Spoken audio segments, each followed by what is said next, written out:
As Coach will open, as always, raise your hand, keep them up for me for a second. How's everybody today? Good. Well, just reviewing the last game, probably the most complete game we played, in all phases, offense, defense, and special teams. And I think the thing that's really most obvious in this game is, when we do things correctly, we have success. When we don't, we have negative plays on offense, we give up plays on defense, we give the other team opportunities to make plays in special teams. So, it's pretty obvious that if you know what to do, how to do it, why it's important to do it that way, and you can go out there and do it with confidence, that you're going to have the best chance to play aggressively, be physical, play the kind of football that we want to play with discipline and toughness here. And you do that by how you practice and how you prepare, for games. So we have to be able to build on this so that we can continue, to improve. We're excited about the SEC home opener, here this Saturday on CBS, and it's an opportunity to play, what could be arguably the best team we've played so far this year. I know Ole Miss has had a tough loss last week, but they've, played well in a couple games and have a couple good wins, and quarterback's playing really well for them.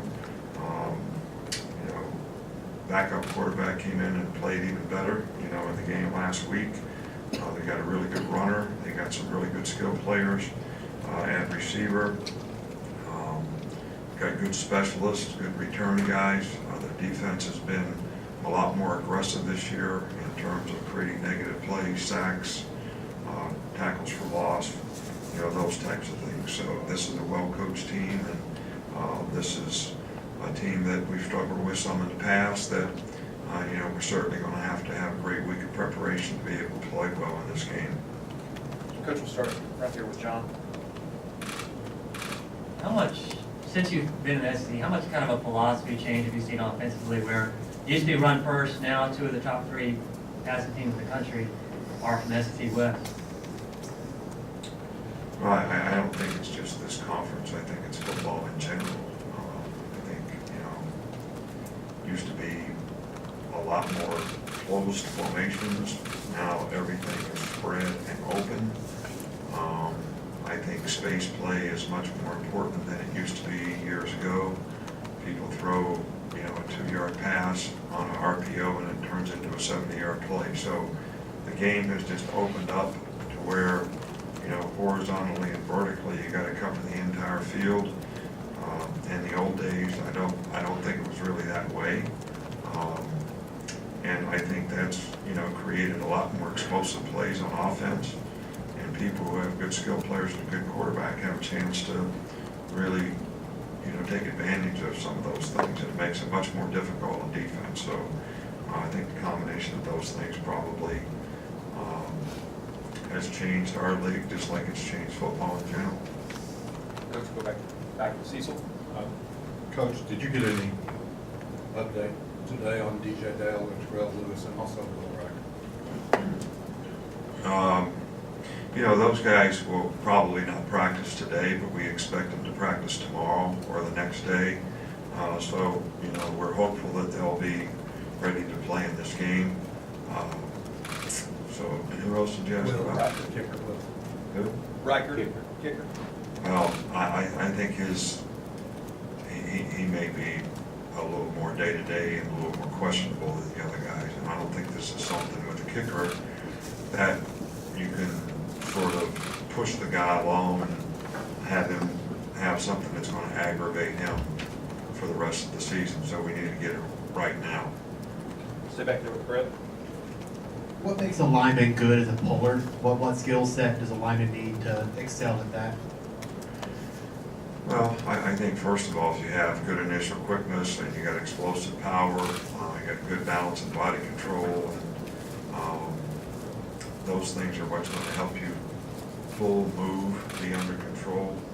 I think one of the biggest things you see with players now who struggle in these areas, they don't bend their lower body, so they get sort of top heavy, bend at the waist, don't have very good balance and body control. So if the target moves at all, especially when they're on the move, they have a hard time adjusting. So guys that can bend and strike are usually the best guys that can pull and block in space. Back up front here with Michael. Before games, where have you seen the most growth from Tua? Well, Tua's been a really good player last year. I think this year he's a lot more confident. I think he does a better job and has a better understanding of what the defense is trying to do. And I think that just elevates his ability to make better choices and decisions. Not that he ever made bad ones before, I don't mean it that way. He's got good skilled players and he's accurate at hitting them the ball. And he gets the ball out of his hand quick, and we haven't taken a lot of bad plays. Coach back on the right with Charlie.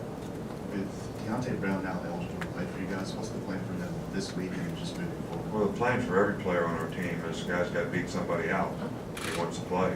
I mean, nobody's entitled to play. I mean, so, he gets in shape, he does what he's supposed to do, he shows that he can play better than somebody else that's playing, that's the plan. Just like it's the plan for every other guy on the team. So, that's really kind of up to him, not up to me. Here in the middle with Joe. Nick, on Friday, former Alabama football players in the NFL started receiving boxes of gear from you. I was wondering what was the origin story behind that, and how long have you been doing that, and why do you think it's so important? Well, we're just really proud of the guys who did a fabulous job of, representing this program when they've, been here, and we seem to have, quite a few guys this year who had very impactful seasons, early on in terms of helping the team that they're on now. So it's just sort of a, token of our appreciation for what they're doing, how they're doing it, how they're representing the University of Alabama, even after they're gone, and how it makes us all proud that they do that. I think our fans, our program, our administration, and everybody here. So just a little, gesture of appreciation. Come back over here with Tony. How much of a spark does Henry Ruggs provide early in games, and do you try to get him involved more early in games? Well, I think that we like to get all our guys involved early in the games. I think that, some of the plays that these guys make, I know you all look at it like, okay, we'll put this play in so we can throw the ball to this guy, but you throw the ball to the guy relative to what the defense does. So, one of the plays that he scored on early in the game was a double pattern, which was kind of a setup play for him. But the other play was an RPO. We could have just as easily handed the ball off as thrown it to him relative to what the defense did. So I think, our receiver core in general, ability to catch and run with the ball, including Henry Ruggs, is, one of the assets that we have on our team. So, we want all those guys to get featured the best we can. Go with James here. Back. Anthony Jennings has had good statistical production so far, but what else does he do to help the team that doesn't show up on the stat sheet? Well, I think the two guys that are probably on defense that has really, sort of picked up the leadership, part of it, setting a good example, really encouraging some of the young players.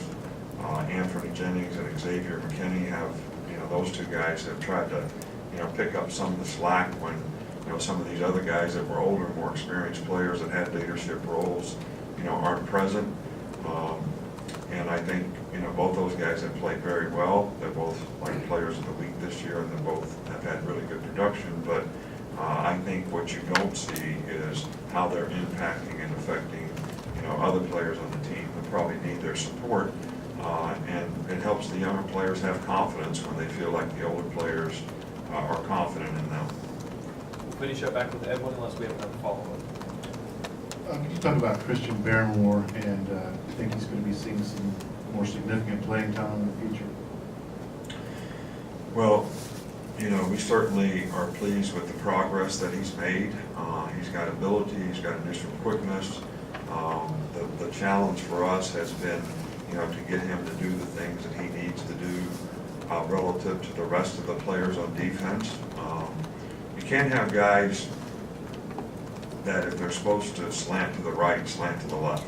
That's when the ball goes, out the he's learning that that's a real critical part of what he needs to do to take the next step as a player. And we certainly need for him to do that, and we're encouraged by the steps that he's made, to do that. So hopefully his role will increase for us in the future. Coach, we did have two more quick follow-ups. Well, Cecil and then Tony will be done. Coach, just a general, non-specific question, since the recruiting calendar's accelerated so much.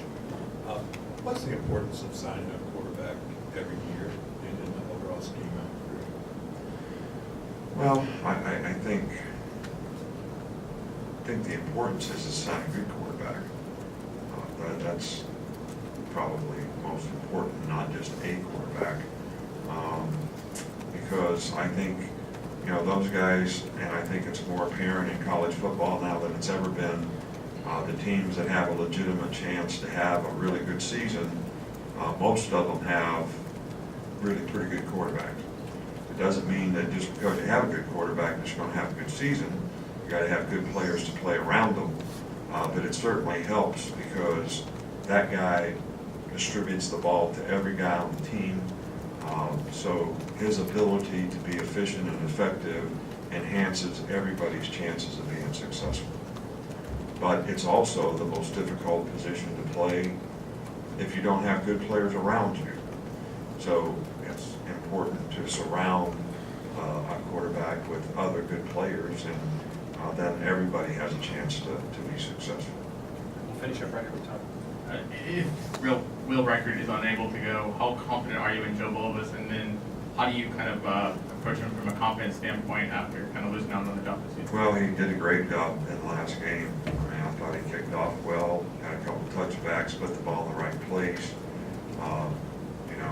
Hit the ball really well on the extra points that he had an opportunity to kick. So he certainly demonstrated that he had confidence in that game.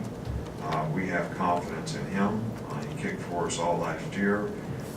So we're going to encourage him and be positive with him.